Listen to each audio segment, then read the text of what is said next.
नमस्कार, स्वराज एक्सप्रेस के खास प्रोग्राम जनता मांगे जवाब में आपका स्वागत है। आपके साथ मैं हूं स्मित त्रिपाठी। भोपाल नवाबों का शहर कहलाता है।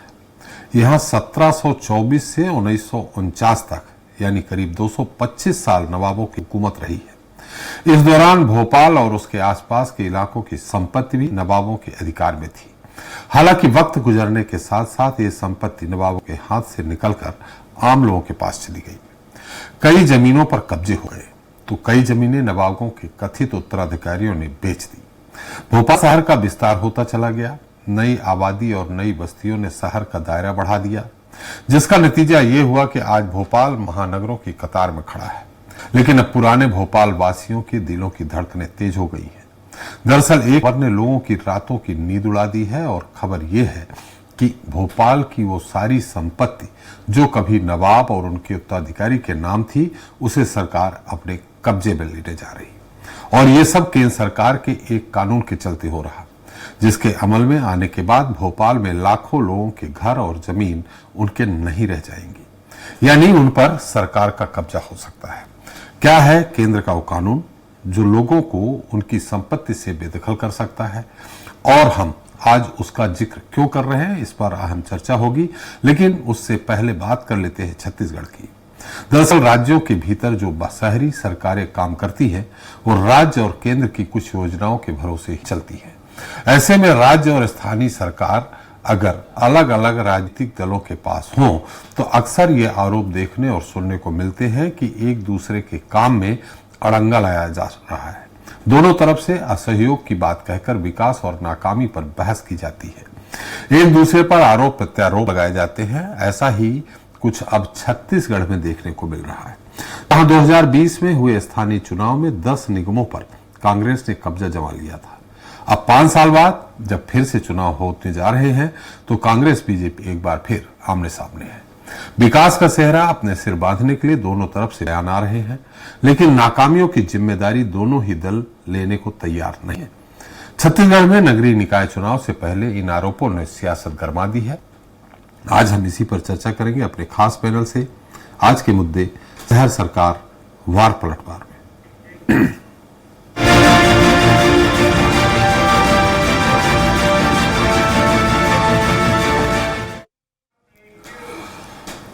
तो छत्तीसगढ़ में निकाय चुनाव कांग्रेस के 5 साल के कुशासन बनाम भाजपा के 1 साल के विकास कार्य के बीच होगा।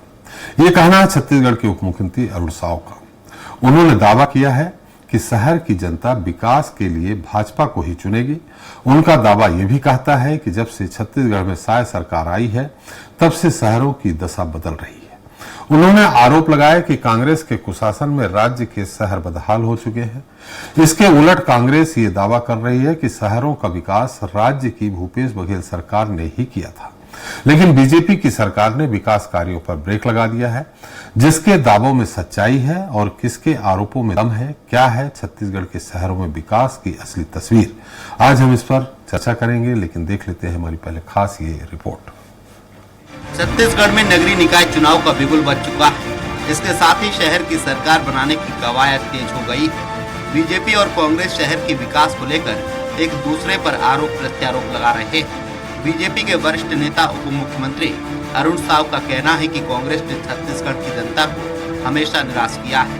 2018 के विधानसभा चुनाव और 2019 के शहरी निकाय चुनाव में जीत हासिल करने के बाद कांग्रेस ने जनहित के वादों को पूरा करने के विपरीत भ्रष्टाचार और कुशासन का नया अध्याय लिखा है। डिप्टी सीएम का दावा है कि बीजेपी सरकार ने पिछले महीनों में 7,300 करोड़ रुपए से अधिक के कार्यों की स्वीकृति प्रदान कर शहरों के विकास में जान फूंकी है। तो निश्चित रूप से इस चुनाव में, नगरीय निकाय के चुनाव में शहरों में कमल खिलेगा। भारतीय जनता पार्टी की बहुमत से महापौर और अध्यक्ष। वहीं कांग्रेस के पूर्व प्रदेश अध्यक्ष धनेन्द्र साहू का कहना है कि बीजेपी का आरोप में बहुत ही हास्यास्पद है। कांग्रेस के शासनकाल में बहुत अच्छा काम हुआ है, नगरीय निकायों में बहुत सा विकास हुआ है। बीजेपी के शासनकाल में विकास पूरी तरीके से ठप हो गया है। कुछ नहीं किया है, ये आरोप लगाना बड़ा हास्यास्पद है। पिछले 5 साल में हमारी कांग्रेस की सरकार के द्वारा जो विकास कार्य हुए हैं वो अतुलनीय है। आज उसको अनदेखा नहीं किया जा सकता है। बहरहाल निकाय चुनाव में पार्टी और प्रत्याशियों की असली परीक्षा होती है, क्योंकि जनता से जुड़ी तमाम सुविधाएं और समस्याओं का सीधा ताल्लुक निकाय सरकार से होता है। यानी महापौर, अध्यक्ष और पार्षद जैसे जनप्रतिनिधि सीधे जनता से रूबरू होते हैं। बीजेपी और कांग्रेस के दावों के बीच अब देखना लाजमी होगा कि जनता निकाय में किसकी सरकार के काम को तरजीह देती है। स्वराज एक्सप्रेस के लिए रायपुर से दिलीप साहू की रिपोर्ट। फिर हम अपने मुद्दे पे चलते हैं छत्तीसगढ़ में, जहां शहर सरकार को लेकर पक्ष विपक्ष में पलटवार है। और हमारे साथ मौजूद हैं सुनील चौधरी जी हैं, बीजेपी प्रवक्ता हैं, धनंजय सिंह ठाकुर जी हैं, कांग्रेस प्रवक्ता हैं, बाबूलाल शर्मा जी हैं, वरिष्ठ पत्रकार। आप सभी का हमारे इस खास कार्यक्रम में स्वागत है। सबसे पहले धनंजय जी, सुनील जी और शर्मा जी, कुछ कारणों से मैं आप तक विलंब से पहुंचा हूं, इसके लिए क्षमा प्रार्थी हूं। सुनील जी, मेरी आवाज आ रही है आपको? जी आ रही है सर जी। मैंने कहा कि मैं थोड़ा आपके पास तक विलंब से पहुंचा हूं, धनंजय जी और आप जो शर्मा जी की, उसके लिए मैं क्षमा प्रार्थी हूं। लेकिन अब अपने विषय पे आता हूं। सुनील जी, कांग्रेस कह रही है कि शहर सरकार उनके समय पे ही फलीभूत हुई है, माने बढ़िया बनी है। आप लोगों ने शहर सरकार यानी शहरों की स्थिति बिगाड़ दी।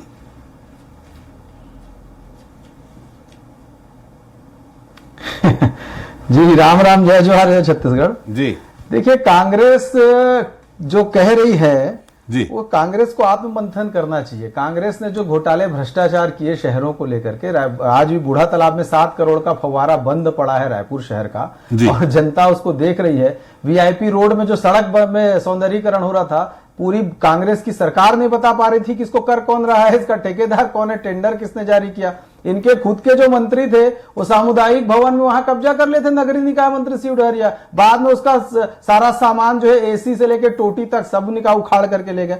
भारतीय जनता पार्टी की सरकार ने जो काम किए हैं पिछले 13 माह में, जो काम किए वो हमारी उपलब्धि है। पिछले 13 माह में जो हमने काम किया, महतारी वंदन की जो हमारी माताएं बहनें हैं, उनको अब तक के डायरेक्ट बेनिफिट के माध्यम से 6530.7 करोड़ रुपए सीधा पहुंचा है। जबकि राजीव गांधी जी का बयान याद करिए, मैं भेजता हूं 1 रुपया, वो पहुंचता है 10 पैसा, लेकिन अब पूरा पैसा पहुंच रहा है। 13 माह में 7300 करोड़ रुपए के काम नगरीय क्षेत्रों में हुए। सीवरेज ट्रीटमेंट प्लांट के लिए 5 शहरों में 865 करोड़ रुपया, अमृत मिशन में 2 के अंतर्गत 2130 करोड़ रुपया, तालाबों के लिए 113 करोड़ रुपया, उद्यानों के लिए 32 करोड़ रुपया, और केंद्र सरकार ने सफाई और ठोस अपशिष्ट प्रबंधन के लिए 230 करोड़ रुपए। ऐसे में गिनाऊंगा तो बहुत सारा है, लेकिन कांग्रेस के पास कुछ नहीं है भ्रष्टाचार के अलावा। आपको याद होगा कांग्रेस के कार्यकाल में क्या होता था। भूपेश बघेल जी पूर्व मुख्यमंत्री रहे, 508 करोड़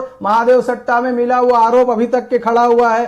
कोयले में 520 करोड़ रुपए का, हर माह 2 करोड़ कवासी लखमा जी को मिलता था। शराब में वो भी आपने ये शहर सरकार से इसका लेना देना नहीं है, शहर सरकार से लेना देना नहीं है। शहर सरकार में आपने क्या किया? लेना देना है,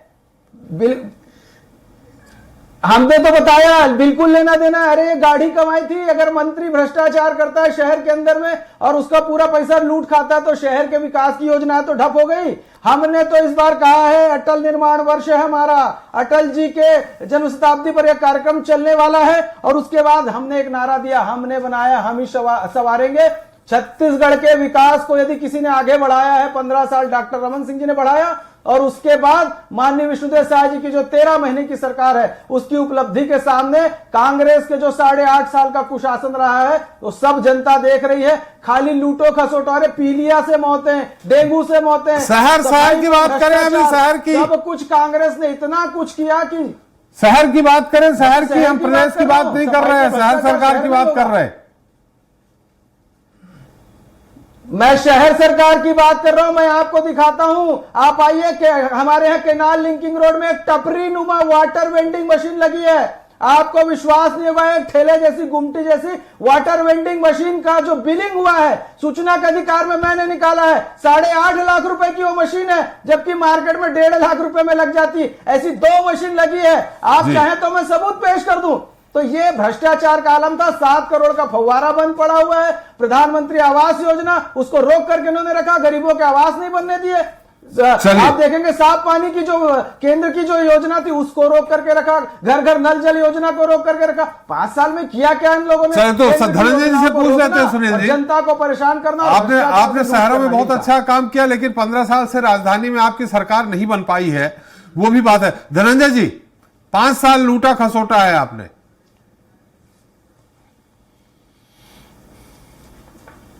देखिए त्रिपाठी जी, मुझे तो अरुण साव जी के जो विवेक है ना जी पर तरस आता है। जी। अरुण साव जी भारतीय जनता पार्टी के प्रदेश अध्यक्ष भी रहे और आज प्रदेश के उप मुख्यमंत्री हैं। चलो, उप मुख्यमंत्री होने के नाते वो सरकार की झूठी गुणगान करते हैं, ये तो समझ में आता है, क्योंकि उनकी मजबूरी है। सहायक का सुशासन और मोदी की गारंटी की डफली उनको बजाना ही पड़ेगा, क्योंकि उप मुख्यमंत्री सरकार में। लेकिन जब वो प्रदेश अध्यक्ष रहे भारतीय जनता पार्टी के, तब तो विपक्ष में थे। और 14 नगर निगम की भी बात करूंगा, बाकी नगर पंचायत नगर पालिका में तो मैं नहीं जाऊंगा। इस 14 नगर निगम में कांग्रेस की परिषद बीते 5 वर्ष से है और बीते 5 वर्ष से भारतीय जनता पार्टी यहां विपक्ष के तौर पर है। एक दिन बता दीजिए कि भारतीय जनता पार्टी की परिषद ने, आप तो चैनल वाले हैं, ना कांग्रेस के ना भाजपा के हैं जी, कि कोई जनता के मुद्दे जो निगम संबंधित है इस पे काम नहीं हुआ है करके इन्होंने आंदोलन कोई खड़ा किया हो, उस बात को उठाया हो। 5 साल ना बहुत बड़ा समय होता है, एक साल में 365 दिन होते हैं। अब सरकार में है, अब अरुण साव जी झूठ बोल रहे हैं कि सच बोल रहे हैं, ये इसके जो निगम के जो परिषद के जो कार्यकाल है उनको उठा के एक बार उनकी देखना चाहिए कि आखिर ऐसा क्या था कि भारतीय जनता पार्टी शहर सरकार में विपक्ष रही और उनके सारे के सारे पार्षद मौन रहे हैं। मतलब काम तो हो रहा था। ये बात करें जल जीवन मिशन की, अभी देखेंगे जब 1 साल की कार्यकाल इनका पूरा हुआ तो विष्णु साय जी प्रधानमंत्री नरेंद्र मोदी जी के साथ बड़े बड़े फोटो और विज्ञापन लगाकर ये दावा करते हैं कि 80% घरों में प्रदेश के नल जल योजना पहुंच चुकी है। तो भाई 1 साल में तो नहीं पहुंचा होगा। आप देखेंगे जब सफाई के पुरस्कार मिलता है सफाई के लिए शहरों के लिए, तो प्रदेश के अधिकांश निकायों को केंद्र सरकार पुरस्कृत करती है बेहतर काम के लिए। आप देखेंगे तालाबों का संरक्षण का मामला आता है तो प्रदेश केंद्र सरकार छत्तीसगढ़ के गुणगान गाने काम करती है। अब चुनाव आ गया है, अरुण साव जी को झूठ बोलना मजबूरी है, क्योंकि साय जी ने तो कुछ किया नहीं है। आते ही घोषणा किए थे कि स्काई वॉक जो राजधानी में भारतीय जनता पार्टी के जो भ्रष्टाचार की स्मारिका है, उस स्मारिका को और डेवलप करेंगे। जनता भी देख रही थी, जिसकी जरूरत नहीं उसको और डेवलप करने की बात कर रहे थे, वो भी खाली पड़ा हुआ है। और भ्रष्टाचार की बात कर रहे थे ना, कांग्रेस की सरकार ने इस नगर निगम क्षेत्र में, जिसको अमलीडी कहा जाता है, वहां पे 9.5 एकड़ जमीन बच्चों के कॉलेज और स्कूल बनाने के लिए संरक्षित किया था। 3 करोड़ रुपए उसके लिए सैंक्शन किया था। इनके राजस्व मंत्री इनके सरकार में वो स्कूल के बच्चे के जमीन को बेच दिए, बिल्डर को बेच दिए कि पता नहीं कितना पैसा लिए हैं। अरे स्कूल और कॉलेज को छोड़ देते, इतने ज्यादा भ्रष्टाचार करने की क्या आवश्यकता है आपको? इतना पैसों के करोगे क्या? उधर मोदी जी भ्रष्टाचार कर रहे हैं, धनंजय जी थोड़ा सा रोकेंगे, इतने पैसे करोगे क्या? अरे बच्चों के बाकी 10 नगर निगम में जो चुनाव हो रहे हैं उनकी बात नहीं करूंगा, लेकिन आपके रायपुर के जो वर्तमान महापौर हैं वो खबरें छन छन के दिल्ली और भोपाल तक भी आ रही हैं, उन पे भ्रष्टाचार के कई आरोप लगे हैं, उनके एक भाई जेल में हैं।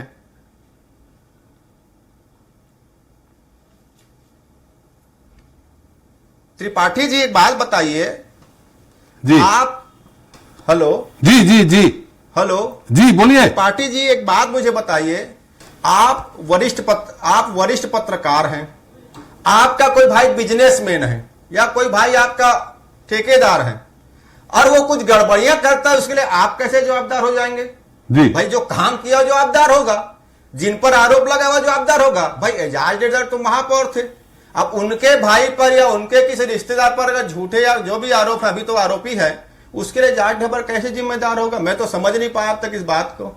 भाई जिसने काम किया उस पर जिम्मेदार एजाज ढेबर ने जो काम किया है ना, मैं तो बोलता हूं मिनल चौबे जी अभी भारतीय जनता पार्टी से नेता प्रतिपक्ष हैं, 4-4.5 साल तक मौन रही है निगम में, क्योंकि इन्होंने काम किया है, उन्हें सफाई व्यवस्था दुरुस्त किया, उसने यहाँ की सड़कों को सुधारने का काम किया, यहाँ के जो निगम से संबंधित जो जन्म मृत्यु प्रमाण पत्र है, यहाँ संबंधित जो व्यापारिक गुमास्ता का लाइसेंस है, और भी जो अनेक काम है, आत्मन अंग्रेजी माध्यम स्कूल बना, स्कूलों की व्यवस्था से उन्होंने काम किया। तब तो भाजपा नेता मौन थे, फीता काटने जाते रहे। अब स्वाभाविक बात है, चुनाव है तो जन्मजात झूठ बोलने वाली पार्टी तो भाजपा है। चलिए। और इनके आज तो कमेटी बना है कि भारतीय जनता पार्टी निकाय चुनाव में नैरेटिव कंटेंट बनाने के लिए संयोजन बनाया है, कमेटी गठित किया है और उसके संयोजक मुख्यमंत्री के मीडिया सलाहकार पंकज झा जी को बनाया गया है। मतलब समझ सकते हैं, इनके पास सरकार के बताने काम नहीं है, नैरेटिव कंटेंट और मीडिया सलाहकार मुख्यमंत्री जी के। मैं तो बोलता हूं राज्य निर्वाचन आयोग संज्ञान में ले कि एक सरकारी लाभ लेने वाला व्यक्ति किसी राजनीतिक दल के लिए कैसे काम करेगा। 4 से तो लगा हुआ है ना। चलिए धनंजय जी, इसका उत्तर ले लेते हैं। बहुत सारे आरोप आ गए। भाजपा का प्रदेश अध्यक्ष कार्यकाल देख ले। धनंजय जी 1 मिनट, आरोप ले लेते हैं। बाबूलाल शर्मा जी, जो भी आरोप प्रत्यारोप, हालांकि नगर निगम के जो चुनाव होते हैं वो ज्यादातर सत्ता के पक्ष में जाते हैं। 18 के पहले का रिजल्ट देख लें, रायपुर की बात अलग है। 18 के बाद अब जो होने वाले हैं उसका मुझे नहीं मालूम।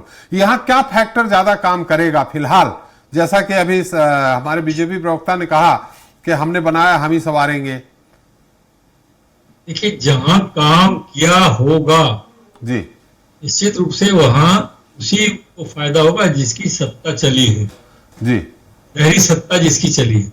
जी, मैं मानता हूं कि सरकारें ही पैसा देती है, विकास का पैसा। नगर निगम के पास आय के बहुत ज्यादा साधन नहीं होते, कम होते हैं। सरकारें इससे पैसा देती हैं। तो 4 साल भूपेश बघेल सरकार ने दिया, जी, 1 साल से भारतीय जनता पार्टी सरकार पैसे दे रही है। लेकिन आप इसको ध्यान से देखिए कि भले ही भारतीय जनता पार्टी की सरकार पैसा दे रही है विकास के लिए, लेकिन करने वाला तो कांग्रेसी मेयर है। हर निगम में, एक निगम में अभी बदली हुई है, इनकी ट्रांसफर हुआ है, जी, लेकिन बाकी सभी में तो इनके आदमी हैं, कांग्रेस के मेयर हैं। उन्होंने काम किया तो नाम उनका होगा कि कांग्रेस के मेयर ने ये काम करके दिखाया। अब सवाल आता है, एजाज ढेबर हो या कोई भी हो, आप उसके परिवार की किसी गलती की वजह से जो है उसको बदनाम नहीं कर सकते, लेकिन बदनामी हुई, इसमें कोई दौरा नहीं। आपने सही कहा, पूरे शहर में ये बदनामी है कि अगर एजाज ढेबर का नाम सामने करके चुनाव लड़ लिया जाए तो नहीं जीत सकते। ये यहाँ तक की बदनामी कर रहे हैं लोगों के बीच ये चर्चा चलती है। तो ये नैरेटिव सेट करने की जो बात धनंजय सिंह ठाकुर ने की है, ये मुझे वो चीज लगती है कि नैरेटिव सेटिंग जो है वो इस तरह की हुई है कि कुछ नगर पालिका निगमों के जो मेयर हैं उनको इस तरह से बदनाम किया गया है। और देखिए, वो तो कोयले की कोठरी है, राज सत्ता जो होती है कोयले की कोठरी है, और नगर सत्ता जो है वो उससे बड़ी कोयले की कोठरी है। आप बेदाग तो नहीं निकल सकते, ये तो मान के चलिए। कहीं ना कहीं जो है दाग लगेगा, क्योंकि शहरी सत्ता में बहुत क्लोज सर्किल होता है, लोगों से रूबरू होना पड़ता है, लोगों की समस्याओं का मामला होता है, तो जल्दी बदनामी होती है। जी, जहां तक नगर निगम रायपुर का सवाल है, मैं व्यक्तिगत रूप से कुछ बातों को देखा हो जी, कि कुछ मोहल्लों में इतनी बढ़िया जो है वो घर घर जो कचरा उठाने का, कलेक्शन करने का जो काम है वो अच्छा हो रहा है, हम रोज उसको देख रहे हैं। लेकिन कुछ मोहल्लों में, हर मोहल्ले में नहीं। तो बाकी नालियों की स्थिति बहुत गंभीर है, और वो इसलिए गंभीर है कि किसी जमाने में गंगाराम शर्मा यहाँ पर ये हुआ करते थे, उन्होंने जो है भूमिगत नाली का निर्माण करने का बीड़ा उठाया था, तो अधूरा रह गया और अब वो नालियां पट गई, वो बिल्कुल जाम हो गई। तो वो अगर सक्सेस होता तो यहाँ की स्थिति दूसरी होती, तस्वीर दूसरी होती। आज वो भूमिगत नालियों को खोलने की जरूरत है, या उसकी जगह दूसरी नालियां बनाने की, भूमिगत नाली बनाने की जरूरत है। जितने भी बड़े शहर है, जितने भी स्मार्ट सिटी है, सब में भूमिगत नालियों का निर्माण हो चुका है, हो रहा है या होने वाला है। लेकिन रायपुर में इसकी कहीं भी सुगबुगाहट नहीं है। ये होना चाहिए, तब जो है कहा जा सकेगा कि कोई बड़ा काम किसी मेयर ने किया।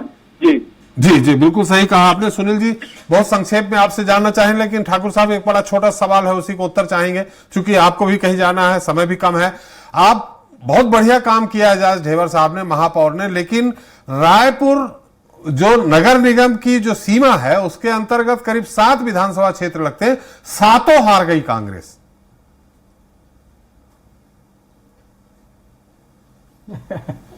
एक बात बताइए मुझे त्रिपाठी जी, चुनाव हारने के बहुत सारे रीजन हैं जी। आप देखेंगे जिस प्रकार से महाराष्ट्र में ईवीएम में गड़बड़ी करके चुनाव जीता गया है, आप अभी देख लीजिए ना, छत्तीसगढ़ में ही ले लीजिए, ये पहले बैलेट पेपर से चुनाव कराने के बात किए, फिर अचानक पलटी मार के ईवीएम पर आ गए, अब सुप्रीम कोर्ट का जो गाइडलाइन है कि ईवीएम के साथ वीवीपैट होना अनिवार्य है, अभी तो सूचना मिल रही है कि वीवीपैट की जो मशीन उसमें कनेक्ट नहीं किया गया है। दूसरी बात, जो सरकार जो ईवीएम मशीन मंगाई है मतलब निर्वाचन के लिए, उस निर्वाचन के लिए पहली बार उपयोग किया जाएगा, तो डर तो दिख रहा है। हम 7 विधानसभा हारे तो 15 साल में तो 15 सीट में आ गए थे, क्यों काम इन्होंने नहीं किया था। और हमारे विधानसभा चुनाव में हारने का जो इनका नैरेटिव जो सेट करने का मामला था, वो भी एक बहुत बड़ा कारगर रहा है। और आज मैंने तो कहा ना, पंकज झा सरकार के मीडिया सलाहकार ये बताने की स्थिति में नहीं है कि 1.5 साल में क्या किया है, और ये नैरेटिव सेट करने, कंटेंट सेट करने वाले के संयोजक बने हैं। तो भाजपा तो जन्मजात नफरत फैलाने वाली पार्टी है। चलिए कुछ भी कर ले। ठाकुर साहब पूछ लेते हैं, समय कम है। चौधरी साहब उत्तर दे दीजिए। और क्या मैं उम्मीद करूं कि 15 साल बाद कमल खिलेगा राजधानी में, नगर शहर सरकार में? आपको इनके बहाने सुनकर के समझ में आ रहा है, ये तो हार के बहाने तलाश रहे हैं। ईवीएम आ गया, डेट ऐसा कर दिए, तारीख वो कर दिए, जल्दी चुनाव करा रहे हो, समय कम है, तो समझ में आ गया ये हारने वाले हैं। और रही पंकज झा जी के विषय में बार बार कह रहे हैं, पंकज झा जी जितने योग्य व्यक्ति हैं और जिस तरीके से काम करते हैं, पूरे कांग्रेस पार्टी में कोई नहीं होगा। इनके यहाँ तो भ्रष्टाचार में लिप्त लोग रहते हैं। पंकज झा जी वो व्यक्ति हैं कि अगर एक छोटा सा आरोप लगेगा तो छोड़ करके चले जाएंगे, वो व्यक्ति हैं। अरे पंकज झा जी के बराबरी में आपके पास तो एक आदमी नहीं मिलेगा साहब। और हमारी समितियों पर मत उठाइए सवाल, हमने दम से काम किया। हमारी समिति जो है वो काम करती है, हमारा तरीका यही है। आपके यहाँ कुछ नहीं है, आपके यहाँ कुछ नहीं है। अरे आपके यहाँ फर्जी सीडी जारी करने वाले लोगों को बनाते हैं आप। फर्जी सीडी जो जिनके खिलाफ कोर्ट में मामला चलता है, जो आरोपी हो, वो लोग आपके यहाँ काम करते हैं। हमारे यहाँ स्वच्छ छवि को लोग काम करते हैं, स्वच्छ छवि के लोग। आपके यहाँ 4 सीटें लोग नहीं, आरोपी नहीं, जेल वाले नहीं, भैया जिनके ऊपर आरोप नहीं। पंकज झा जी के बराबर एक आदमी नहीं है। आपके लोग तो खुले हैं, क्या करते हैं।